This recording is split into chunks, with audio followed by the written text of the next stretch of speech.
সুপ্রিয় চাকরি প্রত্যাশী বন্ধুরা, আপনাদের সবাইকে স্বাগতম জানাচ্ছি। আজকে আমরা আলোচনা করব দুর্নীতি দমন কমিশনে এসএসসি এবং অষ্টম শ্রেণী পাস যোগ্যতা সম্পন্ন পদে কনস্টেবল এবং অফিস সহায়ক নিয়োগ হবে আর কি। তো সেখানে একটা বিজ্ঞপ্তি প্রকাশিত হয়েছে। সেই বিজ্ঞপ্তিতে অনেকগুলো পদ রয়েছে। তো এই যে নিয়োগ বিজ্ঞপ্তির বিস্তারিত আমরা জানবো ভিডিওতে, এবং এটার পরীক্ষা পদ্ধতি কিভাবে হবে এবং আপনি কি পড়বেন সমস্ত বিষয়ে আজকে আলোচনা করা হবে। তো চলুন শুরু করি। তো প্রথমে আসি আমরা, পদের নাম হচ্ছে কনস্টেবল। এই কনস্টেবল পদে আপনার বেতন স্কেল হচ্ছে 17তম গ্রেড, যেটা 9,000 টাকা থেকে 21,800 টাকা। সরকার নতুন স্কেল ঘোষণা করবে, আশা করা যায় এই বেতনে আপনার 20,000 টাকার কাছাকাছি চলে যাবে। এটার পদ সংখ্যা 91, মানে অনেকগুলো পদ। হ্যাঁ, এবং এটার হচ্ছে আপনার শিক্ষাগত যোগ্যতা হচ্ছে আপনার স্বীকৃত বোর্ড থেকে মাধ্যমিক পাস, অর্থাৎ এসএসসি পাস হলেই হবে, সেটা জেনারেল সেকশন, মাদ্রাসা সেকশন অথবা কারিগরি শিক্ষা বোর্ড থেকে, যে কোনো ভোকেশনাল থেকেও আপনার হচ্ছে পাস হলেও হবে। আর দ্বিতীয় যে পদটা ছিল সেটা হচ্ছে অফিস সহায়ক পদ। এটার বেতন স্কেল হচ্ছে আপনার 20তম গ্রেডের, 8,250 টাকায় শুরু হয়ে 20,010 টাকায় শেষ হবে, এবং এটার পদ সংখ্যা ছিল মাত্র 10টা, অর্থাৎ আমরা বলতে পারি মোট 101টা পদ। তো এখানে আপনার শিক্ষাগত যোগ্যতা হচ্ছে অষ্টম শ্রেণী উত্তীর্ণ হতে হবে। শারীরিক যোগ্যতার এখানে কনস্টেবল পদের কিছু রিকোয়ারমেন্ট ছিল। তো প্রথমে বলছে উচ্চতা হতে হবে পুরুষের ক্ষেত্রে 168 সেন্টিমিটার, নারীর ক্ষেত্রে 161 সেন্টিমিটার এবং তৃতীয় লিঙ্গের ক্ষেত্রে 161 সেন্টিমিটার। আর দৃষ্টিশক্তি হতে হবে 6/6, যেটা চশমা গ্রহণযোগ্য হবে না এখানে। আচ্ছা, আর বয়সের ব্যাপারটা হচ্ছে যে উভয় পদের জন্যই আপনার 1 আগস্ট 2025 তারিখে সর্বনিম্ন বয়স হতে হবে 18 বছর এবং সর্বোচ্চ হতে হবে 32 বছর, এর মধ্যে থাকলেই হবে। তো পরীক্ষার ফি মাত্র 56 টাকা, আপনি 56 টাকা দিয়ে আবেদন করতে পারবেন। 50 টাকা আপনার পরীক্ষা বাবদ নেবে, 6 টাকা টেলিটকের ফি বাবদ কাটা যাবে। আর আবেদনের তারিখ হচ্ছে এই 13ই আগস্ট থেকে শুরু হবে, 2025 তারিখ সকাল 10টা থেকে একবারে 11ই সেপ্টেম্বর 2025 তারিখ একদম বিকাল 5টা পর্যন্ত আবেদন চলবে। এর মধ্যে আপনি যে কোনো সময় আবেদন করতে পারবেন।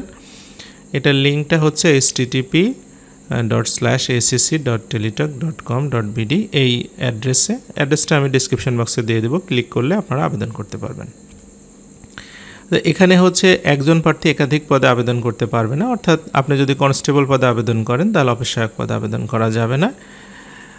তো এখানে বিবাহিত যারা আছেন মহিলাদের ক্ষেত্রে বিশেষত, তারা স্থায়ী ঠিকানার ক্ষেত্রে আপনার স্বামীর বাড়ির ঠিকানা উল্লেখ করতে হবে।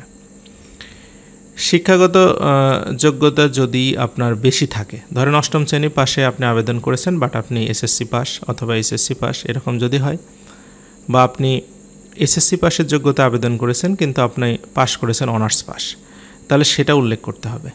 সেটা উল্লেখ না করলে পরবর্তীতে এটা কাউন্ট হবে না। এটা উল্লেখ করলে আপনার চাকরিতে কিছু সুবিধা পাবেন।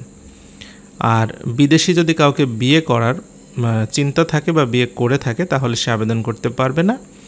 যদি কোনো নৈতিক স্থলনজনিত কারণে ফৌজদারি অপরাধে অভিযুক্ত হয়ে থাকে তাহলেও পারবে না, এবং যদি কোনো চাকরি আগে করে থাকেন সেখান থেকে সাসপেন্ড হন তাহলেও কোনো এই চাকরিতে আবেদন করা যাবে না।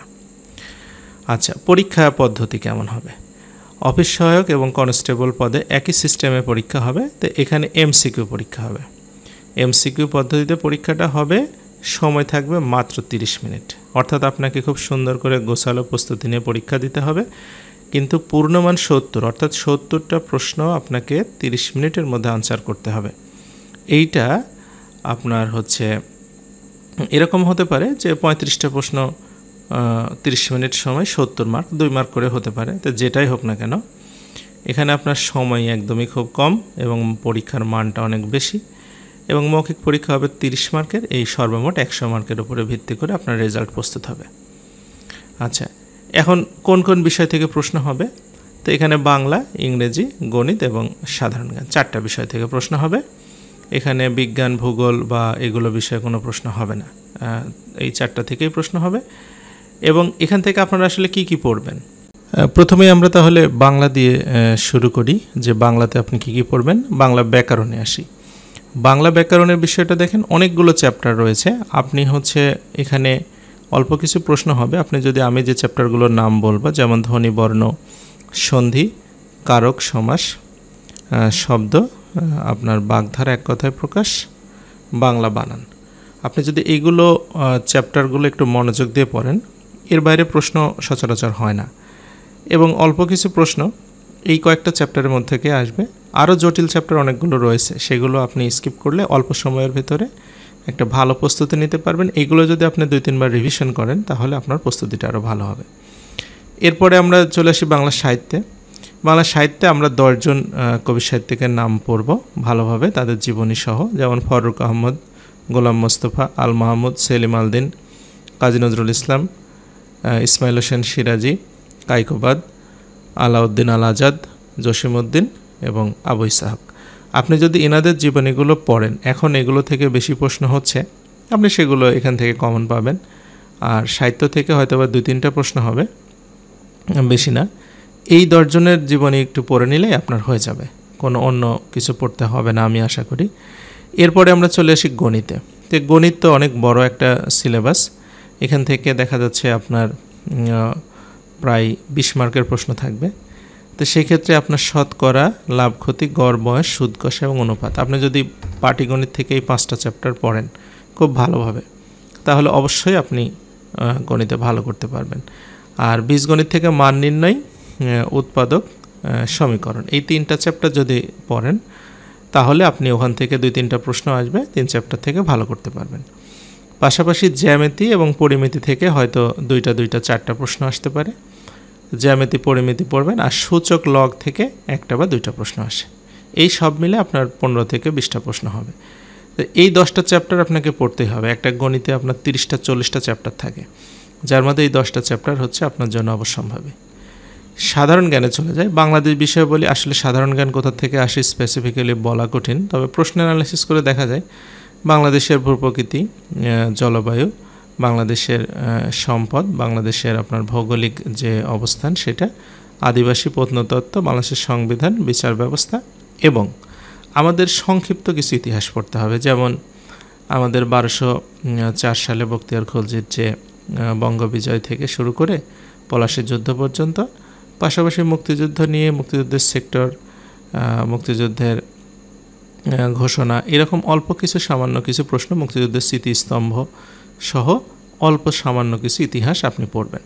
মানে একদম বিস্তারিত সেই পাল আমল, সেন আমল সব ইতিহাস লাগবে না, এখানে এত কিছু পড়া সম্ভব না, আর এত প্রশ্ন আসবে না। আন্তর্জাতিক বিষয় থেকে গেলে আপনি নদ নদী, প্রণালী, সাগর, দ্বীপ, মরুভূমি, জলপ্রপাত এবং পাহাড়, এগুলো হচ্ছে ভৌগোলিক বৈচিত্র্য থেকে এই কয়েকটা জিনিস পড়বেন। আন্তর্জাতিক সংগঠন যেগুলো আছে এবং চুক্তিগুলো পড়বেন। আর আন্তর্জাতিক পরিবেশ নিয়ে যেসব আইন কানুন সংগঠন হয়েছে সেগুলো, এবং হচ্ছে মহাদেশ, দেশ, রাজধানী আর মুদ্রা, এই 4টা টপিক। এইগুলোর মধ্যে থেকে আপনার 10 থেকে 15টা প্রশ্ন যেহেতু এখান থেকে হবে, 10টা প্রশ্ন যদি হয় এই 4টা টপিক থেকেই হবে। আর সাম্প্রতিক নিয়মিত হচ্ছে আপনার পত্রপত্রিকা, পাশাপাশি খবর দেখলে আপনি আপডেট থাকলেই সাম্প্রতিকগুলো কমন পেয়ে যাবেন। এটা আলাদা করে বই চাইলে পড়তে পারেন, বাট এগুলো দরকার হয় না। আচ্ছা, তো এই 4টা বিষয় থেকেই মূলত প্রশ্ন হবে। আর ইংরেজি হচ্ছে আপনার, আমি কয়েকটা চ্যাপ্টার সাজেস্ট করি, যার মধ্যে ইডিয়ম ফ্রেজ থেকে একটা প্রশ্ন থাকবে, ট্রান্সলেশন থেকে একটা থাকে, নাম্বার জেন্ডার থেকে 1টা বা 2টা প্রশ্ন থাকে, right form verb, subject verb agreement থেকে আপনার হচ্ছে 2টা প্রশ্ন থাকে, অনেক সময় 3টা প্রশ্নও থাকে, ভয়েস থেকে একটা প্রশ্ন থাকে, পার্টস অফ স্পিচ এবং স্পেলিং থেকে একটা থাকে, আর প্রিপোজিশন থেকে। তো ইংলিশে আপনার 50টা চ্যাপ্টার থাকে টোটাল, যার ভিতরে আপনি যদি এই 9টা চ্যাপ্টার ভালোভাবে পড়তে পারেন, তাহলে আপনি এইগুলো থেকে যেগুলো আসবে সেগুলো আনসার করলে আপনি জবে টিকে যাবেন। মানে এর বাইরে থেকেও আসতে পারে, কিন্তু এগুলো হচ্ছে আপনার জন্য মেজর। তো যাই হোক, এই যে এতক্ষণ ধরে আমরা যে বিষয়গুলো আলোচনা করলাম আপনাদের অবশ্যই ভালো লেগেছে। তা আমরা এমসিকিউর জন্য একটা 30টা ক্লাসের শর্ট কোর্স রান করব এই মাসেই, অল্প কিছুদিনের মধ্যেই। আপনারা আমাদের সঙ্গে কানেক্টেড থাকেন, যারা আগ্রহী আছেন এই কোর্সের জন্য, অবশ্যই আমাদের অনলাইনের এই কোর্সটা পরিচালিত হয় এবং আমরা খুব শর্ট গাইডলাইন দিয়ে থাকি স্টুডেন্টদেরকে, যে বিষয়গুলো এগুলো পদের জন্য উপযোগী। তো আপনারা চাইলে স্ক্রিনে দেখানো নাম্বারে আমার সঙ্গে যোগাযোগ করতে পারেন। আপনাদের উত্তরের প্রতীক্ষায় রইলাম এবং সবাইকে ধন্যবাদ জানিয়ে আজকের মতো শেষ করছি।